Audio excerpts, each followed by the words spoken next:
മല്ലികാർജ്ജുൻ ഖർഗെ, രാഹുൽ ഗാന്ധി, പ്രിയങ്ക ഗാന്ധി തുടങ്ങിയ ദേശീയ നേതാക്കളും കോൺഗ്രസ് മുഖ്യമന്ത്രിമാരും ചടങ്ങിൽ പങ്കെടുത്തു.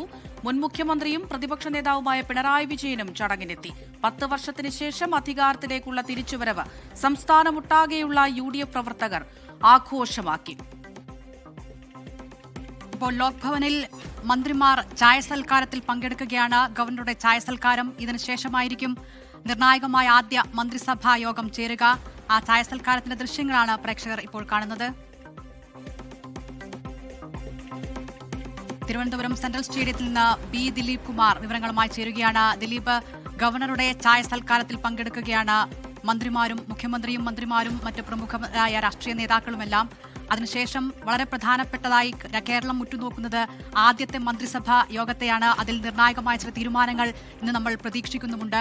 ഇന്ന് അവിടെ സെൻട്രൽ സ്റ്റേഡിയത്തിൽ കണ്ടത് ജനസാഗരം തന്നെയായിരുന്നു. ഒരുപക്ഷെ കേരളം അതിന്റെ ചരിത്രത്തിൽ കണ്ടിട്ടുള്ള ഏറ്റവും ജനപങ്കാളിത്തമുള്ള സത്യപ്രതിജ്ഞാ ചടങ്ങ് എന്ന് വേണമെങ്കിൽ അതിനെ പറയാം. അത് നേരിട്ട് കണ്ട ഒരാളെന്ന നിലയിൽ എത്രത്തോളം പ്രൗഢഗംഭീരമായിരുന്നു ആ ചടങ്ങുകൾ?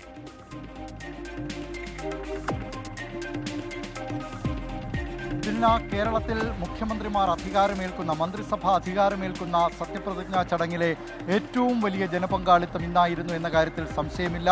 അഭൂതപൂർവമായ ജനക്കൂട്ടത്തിൻ്റെ സാന്നിധ്യത്തിലാണ് വി ഡി സതീശൻ മന്ത്രിസഭ ഇന്ന് അധികാരമേറ്റത്. ആദ്യം മുഖ്യമന്ത്രി വി ഡി സതീശൻ, പിന്നാലെ ഘടകകക്ഷി ഏറ്റവും പ്രധാനപ്പെട്ട ഘടകകക്ഷിയുടെ മന്ത്രി എന്ന നിലയിൽ പി കെ കുഞ്ഞാലിക്കുട്ടി, തുടർന്ന് മറ്റ് ഘടകകക്ഷി മന്ത്രിമാർ, KPCC അധ്യക്ഷൻ സണ്ണി ജോസഫ്. ഈ ക്രമത്തിലായിരുന്നു സത്യപ്രതിജ്ഞാ ചടങ്ങ് നടന്നത്.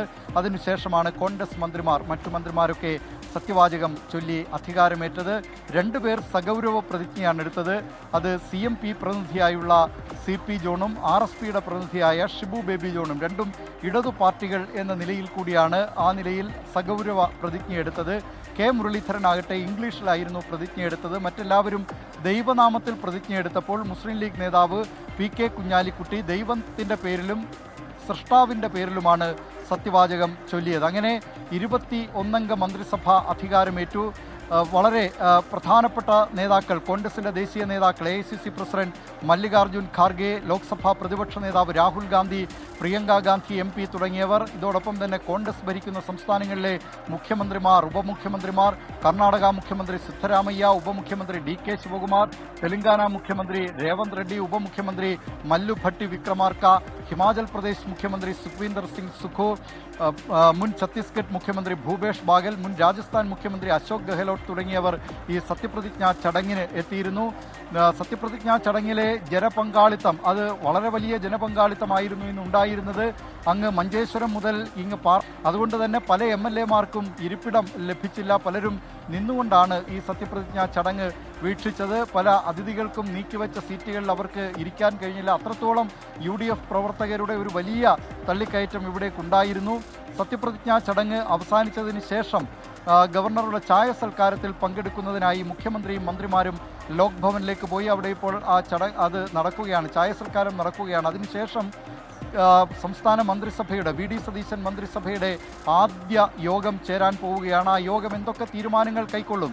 നേരത്തെ UDF പ്രകടന പത്രികയിൽ പറഞ്ഞിരുന്ന കാര്യങ്ങൾ, ഇന്ദിരാ ഗ്യാരണ്ടി, KSRTC ബസ്സുകളിൽ സ്ത്രീകൾക്ക് സൗജന്യ യാത്ര, ആശാവർക്കർമാരുടെ ഓണറേറിയം വർദ്ധിപ്പിക്കൽ, ഇത്തരം കാര്യങ്ങളിൽ എന്തു തീരുമാനം, അനുകൂല തീരുമാനമാണ് കേരളം പ്രതീക്ഷിക്കുന്നത്. അത്തരം തീരുമാനമായിരിക്കുമോ ഈ ആദ്യ മന്ത്രിസഭാ യോഗത്തിൽ ഉണ്ടാകുന്നതെന്നറിയാൻ നമുക്ക് കാത്തിരിക്കാം. ഏതായാലും അല്പസമയത്തിനകം വി ഡി സതീശൻ മന്ത്രിസഭയുടെ UDF സർക്കാരിൻ്റെ ആദ്യ മന്ത്രിസഭാ യോഗം ചേരും. മറ്റൊരു സവിശേഷത ഇന്നത്തെ സത്യപ്രതിജ്ഞാ ചടങ്ങിനുണ്ടായിരുന്നത്, ഇന്ത്യയിലെ മറ്റൊരിടത്തും നമുക്ക് കാണാൻ കഴിയാത്ത വിധം ഭരണ പ്രതിപക്ഷ നേതാക്കളെല്ലാം, നിയുക്ത മന്ത്രിമാർ, അവരെല്ലാവരും ഒരേ വേദിയിൽ ഇരുന്നു എന്നതാണ്. മുൻനിരയിൽ തന്നെ പ്രധാനപ്പെട്ട പ്രതിപക്ഷ നേതാക്കൾക്കെല്ലാം സ്ഥാനമുണ്ടായിരുന്നു.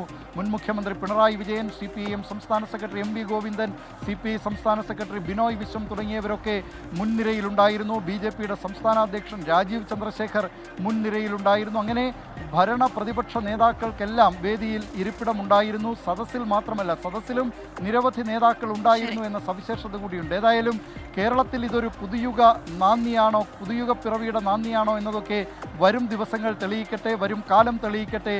ഇപ്പോഴേതായാലും എല്ലാവരും ഒന്നിച്ചു നിന്ന്, ഭരണ പ്രതിപക്ഷ പാർട്ടികൾ ഒന്നിച്ചു നിന്നാണ് ഈ മന്ത്രിസഭയുടെ അധികാരമേൽക്കൽ നേരിട്ട് തന്നെ തത്സമയം തന്നെ മുൻനിരയിലിരുന്ന് വേദിയുടെ മുൻനിരയിലിരുന്ന് നേതാക്കൾ അത് കണ്ടത്. ശരി, ബി ദിലീപ് കുമാറാണ് വിവരങ്ങൾ നൽകിയത്.